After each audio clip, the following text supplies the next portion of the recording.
Puluhan triliun rupiah akan beredar ke daerah lewat pelaksanaan program makan bergizi gratis. Presiden Prabowo menargetkan anggaran yang selama ini terfokus hanya ke pusat, kini bisa semakin mengalir ke daerah. Presiden meminta bahan baku untuk program makan bergizi gratis diprioritaskan dalam negeri dan melibatkan koperasi hingga badan usaha milik desa atau BUMDes. Tahun ini, anggaran makan bergizi gratis yang disiapkan oleh pemerintah adalah 71 triliun rupiah dan di 3 bulan pertama tahun ini menargetkan 3 juta penerima. Di saat yang bersamaan, subsidi dan anggaran sosial juga akan diperbaiki agar menjadi lebih tepat sasaran. Gizi juga hal yang strategis. Kita selamatkan anak-anak kita, tapi dengan itu kita akan memberdayakan ekonomi pedesaan, ekonomi kecamatan, ekonomi kabupaten, ekonomi provinsi. Puluhan triliun akan beredar di daerah-daerah. Sebagai contoh yang sederhana, dengan dana desa kita gulirkan 1 miliar rupiah per desa per tahun. Dengan makan bergizi desa per tahun melalui uang makan untuk tiap anak-anak itu beredarnya adalah kurang lebih 8 miliar rupiah. Pelaksanaan makan bergizi gratis akan dilakukan secara bertahap. Pada 3 bulan pertama pelaksanaan akan ada 3 juta penerima manfaat. Sedangkan sampai akhir tahun 2025 mencapai 40% dari target Presiden Prabowo Subianto. Jadi di Januari sampai Maret ini direncanakan akan ada sekitar 3 juta yang akan menikmati makan bergizi gratis. Termasuk juga nanti di situ selain siswa PAUD sampai SMA, juga nanti ibu hamil, ibu menyusui, dan balita. Jadi ini sesuai target ya. Dan setelah itu secara bertahap akan ditingkatkan. Nanti di kira-kira bulan April sampai Juni atau triwulan kedua, itu akan meningkat menjadi sekitar 6 juta. Dan di Juli sampai Agustus bertambah lagi sampai sekitar 15 juta. Jadi diharapkan di 2025 ini nanti target setidaknya 40% dari total penerima manfaat itu akan bisa terpenuhi. Tidak hanya tantangan ekonomi secara umum, Kadin Indonesia juga mengingatkan pemerintah akan potensi korupsi dan inflasi dalam pelaksanaan program makan bergizi gratis. Transparansi dan tata kelola yang bersih akan menentukan kualitas makan bergizi gratis dan dampaknya pada pertumbuhan ekonomi. Distribusi dan penyediaan makanan juga menjadi tantangan bagi pemerintah yang perlu dijelaskan pada publik. Kadin berharap ada pengawasan yang ketat saat pelaksanaan makan bergizi gratis, sebab akan ada dana triliunan rupiah yang mengalir ke daerah. Kalau kita lihat memang dana ke daerah akan cukup banyak dengan makan gratis atau makan bergizi karena itu akan melibatkan daerah-daerah di dalam melakukan penyediaan. Nah, ini memang nanti juga akan disampaikan oleh teman-teman dari WKU bidang sosial dan bencana dan juga nanti bidang sosial keterkaitan dengan implementasi dari makan gratis itu sendiri sejauh mana bisa governance ya sehingga tidak terjadi banyak korupsi dan lain-lain. Memang tahun 2024 itu mengalami penurunan ya. Hanya di daerah Papua yang menghadapi kenaikan inflasi. Nah, tapi 2025 tantangannya adalah apakah inflasi itu memang bisa seperti target pemerintah. Karena apa? Dengan adanya makan bergizi itu otomatis kebutuhan suplai juga meningkat. Apakah tambahan suplai yang dibutuhkan ini sudah disiapkan oleh pemerintah? Karena kalau tidak, ini akan bisa menciptakan inflasi di luar dari PPN, tetapi adalah hukum demand dan supply. Bagaimana dampak ekonomi pelaksanaan makan bergizi gratis tahun ini? Akankah ekonomi di daerah tidak hanya tumbuh lebih kencang, tapi juga semakin merata? Usai jeda, Kompas Bisnis akan mengulasnya bersama ekonom Bahana Sekuritas Putra Satria Sambijantoro.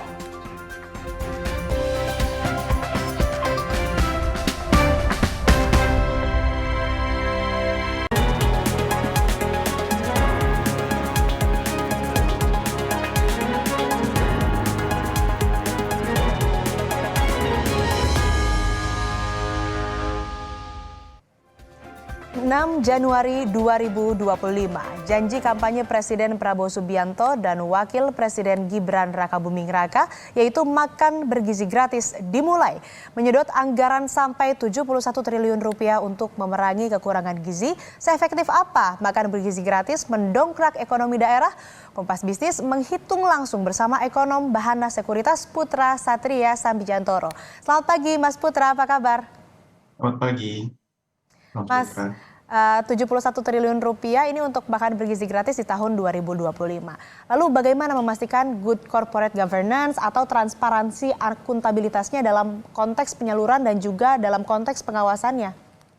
Baik, angka 71 triliun itu sebenarnya angka yang sangat masif. Dan program ini itu sebenarnya sangat besar dalam hal skala economic multiplier-nya.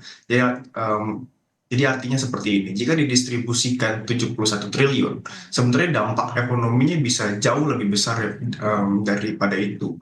Saya berikan contoh, karena ini merupakan produk atau program yang merupakan konsumtif, jadi 71 triliun yang dikeluarkan, dampak multiplier-nya mungkin bisa 2 kali lipat, bisa 3 kali lipat. Jadi dalam artinya yang 71 triliun yang dikeluarkan bisa ya misalnya 210 triliun dalam estimasi kami ya, dalam most optimistic scenario-nya. Saya berikan contoh seperti ini, jika misalnya UMKM dilibatkan dalam program makan bergizi gratis, maka misalnya satu rumah tangga UMKM itu harus menyediakan 200 makanan per hari. Pasti dia harus belanja ayam, belanja daging, belanja sayur, 200, 300, bahkan 500 jumlahnya per hari gitu loh. Mereka harus belanja ke pasar dan ada pergerakan ekonomi di pasar sehingga ada pertambahan demand atau stimulasi ekonomi dari krisis itu.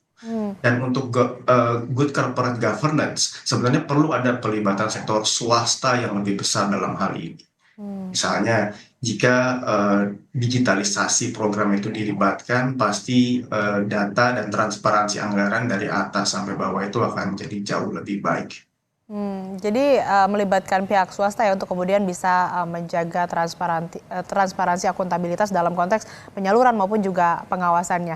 Lalu kan ini disebutkan juga oleh Presiden Prabowo bahwa dari program makan bergizi gratis tentu ini akan mendorong pertumbuhan ekonomi di daerah. Betulkah bisa mendorong pertumbuhan ekonomi di daerah dan kalau iya bagaimana hitungannya Mas Putra? Ya, saya berikan contoh tadi seperti ini, contoh yang pertama ya, di mana ya program makan bergizi gratis yang 70 triliun, multiplier efeknya itu bisa 200 triliun atau bahkan 350 triliun. Itu tergantung dari bagaimana efektif program ini diberikan atau diimplementasikan di lapangan.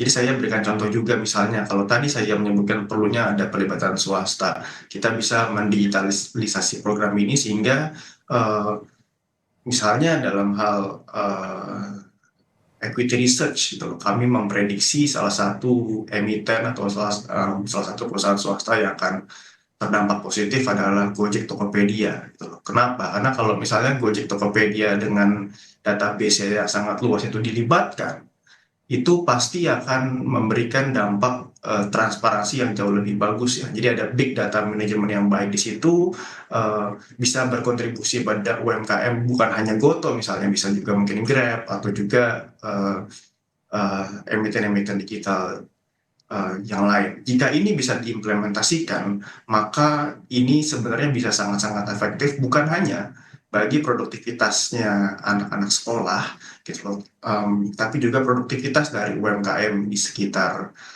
yang dilibatkan. Oke, lagi-lagi ya tadi disebutkan oleh Mas Putra memang kalau melibatkan pihak swasta ini bisa lebih baik lagi. Nah kan kalau itu soal pertumbuhan ekonomi di daerah. Kalau di nasional seperti apa sumbangannya terhadap pertumbuhan ekonomi? Dan kalau dari Bappenas ini kan sempat ada hitungan program MBG ini diestimasi berkontribusi pada pertumbuhan ekonomi hingga 0,86%. Nah, jadi sebetulnya seperti apa potensinya untuk sumbangsi dari program makan bergizi gratis terhadap pertumbuhan ekonomi nasional, Mas Putra? Ya baik, jadi ada dua hal yang ingin saya highlight di sini, yang saya garis bawahi. Yang pertama adalah efektivitas dari program makan bergizi gratis ini sendiri gitu. Jika ini sukses digitalisasi. Sebenarnya Indonesia bisa jadi negara pertama loh di seluruh dunia yang menerapkan program makan bergizi gratis dengan digital.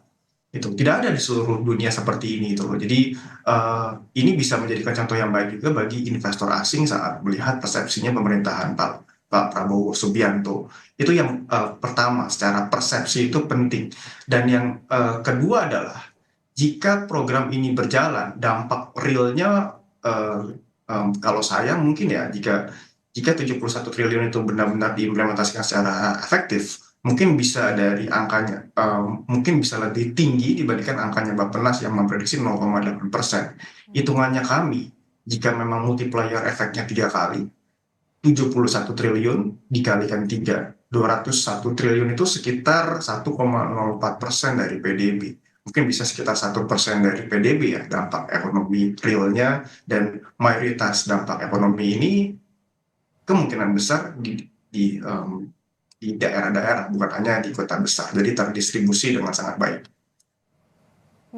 Oke, kan tadi Anda menyebutkan juga bahwa dari pelaksanaan MBG ini kalau memang efektif ini bisa menghasilkan 3 kali lipatnya dari 71 triliun rupiah itu ya. Tapi juga tadi terus disebutkan soal digitalisasi MBG. Nah, rekomendasi digitalisasi MBG yang Anda rekomendasikan itu seperti apa? Mungkin boleh dijelaskan lebih lanjut, lebih komprehensif, Mas Putra. Baik, dari segi digitalisasi kami di Bahana Sekuritas sebenarnya sudah sekitar 6 hingga 8 bulan lalu memprediksi ini salah satu emiten atau perusahaan yang bisa mendapatkan manfaat dari program ini adalah Gojek Tokopedia seperti yang telah saya disebutkan. Nah, jadi emiten-emiten atau perusahaan teknologi ini mempunyai big data yang sangat-sangat baik.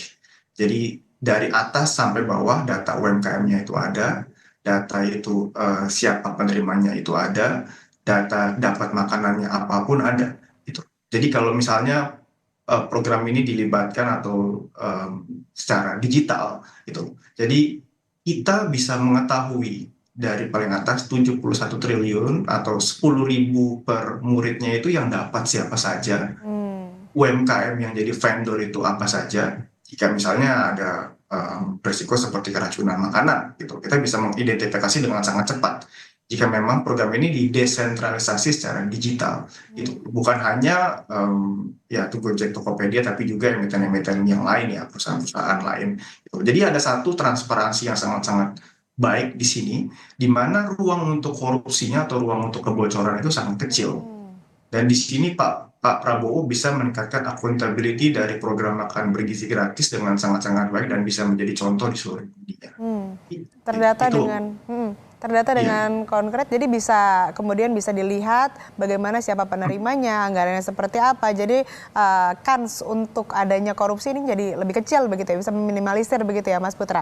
Nah, misalnya ya gitu loh. Jika saya boleh tambahkan, misalnya saya kan sudah ada pilot project dengan GoFood ya. Jadi GoFood itu in charge tuh mengenai data sekolah-sekolah mana saja yang akan dapat makan bergizi gratis, vendor-vendor mana yang akan dilibatkan, dan apakah makanan per menunya itu sesuai dengan spek yang diminta oleh pemerintah, kira-kira seperti itu. Ini kan kalau kita lihat dari indikator keberhasilannya ataupun juga kalau misalkan program makan bergizi gratis ini berhasil, dampaknya terhadap iklim investasi seperti apa? Investor akan seperti apa melihatnya terhadap keberhasilan dari makanan bergizi gratis ini, Mas Putra? Ya, saya harus berkata jujur ya, bahwa dalam 3 bulan pertama pemerintahannya Pak Prabowo itu investor asing terutama masih bersikap skeptis terhadap bagaimana Pak Prabowo ini menavigasi kebijakan ekonomi.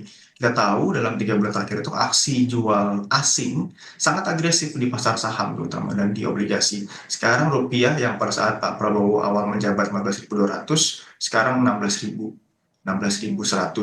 IHSG yang sempat 7.800 sekarang 7.100, dengan aksi jual asing terakhir untuk saham-saham blue chip, saham dari mulai BRI, Bank Mandiri, dan Telkom dan Astra itu masih sangat-sangat deras ya. Jadi saya mesti jujur untuk bilang masih ada sedikit ketidakpercayaan terhadap dari investor asing terhadap pemerintahannya Pak Prabowo gitu. Tapi itu adalah hal yang normal. Saat Pak Jokowi pertama menjabat juga ada satu learning curve. Saat Perdana Menteri Narendra Modi di India itu menjabat juga ada aksi jual asing yang agresif. Tinggal bagaimana Pak Prabowo itu menunjukkan bahwa program-programnya ini sangat pro investor, sangat berdampak positif pada pertumbuhan ekonomi, dan ini bisa dimulai dari makan bergizi gratis. Karena saya sebagai ekonom dan dan investor institusi domestik itu awalnya itu melihat program ini dengan skeptis. Setelah kami melihat, oh iya, mayoritas anak-anak di Indonesia masih stunting. Ternyata yang kita butuhkan itu mungkin memang bukan kebutuhan yang sophisticated, tapi kebutuhan-kebutuhan dasar seperti kita untuk pemenuhan makanan dan pemenuhan gizi saja untuk anak Indonesia itu belum cukup. Oke, jadi menjadi sebuah tantangan begitu ya untuk iklim investasi. Kemudian selanjutnya ini Mas Putra kan tadi kita bahas soal potensi korupsi, kemudian juga tadi bagaimana dampaknya terhadap minat investor. Nah, yang menjadi persoalan juga ini soal inflasi. Ini kemarin Kadin atau pengusaha juga ini mengingatkan risiko inflasi dari program makan bergizi gratis. Yang disorot ini soal supply and demand. Nah, jadi bagaimana nih Mas Putra hitungan Anda atas inflasi yang berpotensi akan muncul begitu?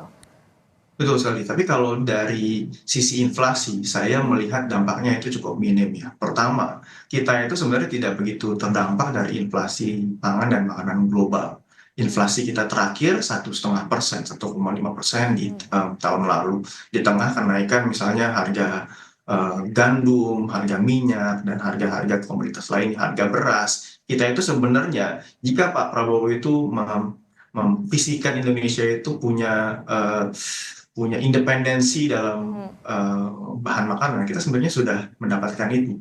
Gitu loh. Kita 2-3 tahun terakhir inflasi terkendali karena mayoritas barang yang dikonsumsi domestik atau itu sudah diproduksi di dalam negeri. Misalnya beras, gitu, 70-80% itu beras masih diproduksi domestik. Impor itu hanya tidak lebih dari 15% dari total konsumsi beras di domestik. Jadi kami itu melihat jika memang misalnya makan bergizi gratis itu adalah nasi, ayam, telur, sayur. Jika dilihat secara struktur, semua itu sudah diproduksi dalam negeri. Gitu. Kita itu ayam itu surplus. Mungkin 2-3 bulan lalu telur itu kita melihat berita di Kompas TV bahwa itu pedagang-pedagang telur justru membuang telurnya saking banyaknya supply dan saking murahnya harga telur. Gitu. Selain dari komoditas strategi misalnya seperti susu atau daging, itu impor Indonesia dalam hal bahan makanan itu relatif minimal, sekitar 2-3 miliar dolar per bulan, relatif dibandingkan impor Indonesia yang 18 hingga 20 miliar dolar per bulan. Jadi dampaknya terhadap inflasi minim ya Mas Putra. Kemudian keterlibatan UMKM dalam rantai pasok program makan bergizi gratis juga kan jadi hal yang menarik. Kalau kita merujuk ke data yang dikeluarkan Kadin di tahun 2023, kontribusi UMKM ini kan mencapai 61% PDB. Nah, pertanyaannya Mas Putra, mampukah MBG ini menciptakan lapangan kerja baru khususnya di daerah? Ya, sangat-sangat mampu. Jika memang UMKM ini dilibatkan dengan sangat masif ya dalam program makan bergizi gratis. Jadi ini penting bahwa program makan bergizi gratis perlu didesentralisasi, bukan disentralisasi. Jadi kalau kami dari ekonom melihatnya misalnya ya, bedanya adalah kalau sentralisasi itu misalnya centralized kitchen dari yang paling atas. Gitu. Desentralisasi adalah melibatkan sektor-sektor swasta di level-level daerah, UMKM untuk bekerja sama untuk ya memproduksi yang makanannya sendiri. Gitu loh. Jadi saya melihatnya dan mayoritas dari UMKM di Indonesia itu masih UMKM yang bersifat basic gitu loh. Jadi ya masih memproduksinya makanan gitu loh. Jika misalnya Kompas TV pergi ke daerah itu pasti ya UMKM-nya masih berkaitan dengan food and beverages kategori, biasanya itu makanan, jual makanan. Belum misalnya kalau UMKM di Cina, Tiongkok itu memproduksinya adalah chip handphone atau basic laptops gitu loh. Kita belum pada saat belum pada fase level seperti itu. Jadi saya lihat kalau memang UMKM dilibatkan dan dilibatkannya di sektor makanan, ini merupakan program yang sangat realistis dari perspektif ekonomi. Oke, program makan bergizi gratis ini terhadap pertumbuhan ekonomi khususnya di daerah ini dampaknya akan terasa kalau memang dijalankannya dengan efektif tadi. Dan rekomendasi dari Anda, Mas Putra, ini program makan bergizi gratis didigitalisasi supaya tadi transparansi dan akuntabilitasnya bisa dipertanggungjawabkan, bisa berjalan dengan baik. Dan tadi kalau misalkan melihat dari potensi yang akan dampak baik yang akan dihasilkan dari makan bergizi gratis, tentunya membuka lapangan pekerjaan. Dan kalau kita bahas juga soal iklim investasi, tentunya ini masih menjadi tantangan. Harus kita kawal bersama, kita pantau bersama bagaimana pelaksanaan program makan bergizi gratis, tentunya supaya berdampak terhadap pertumbuhan ekonomi di daerah. Terima kasih Mas Putra Satria, ekonom Bahana Sekuritas, telah bergabung bersama kami di Kompas Bisnis. Sehat selalu.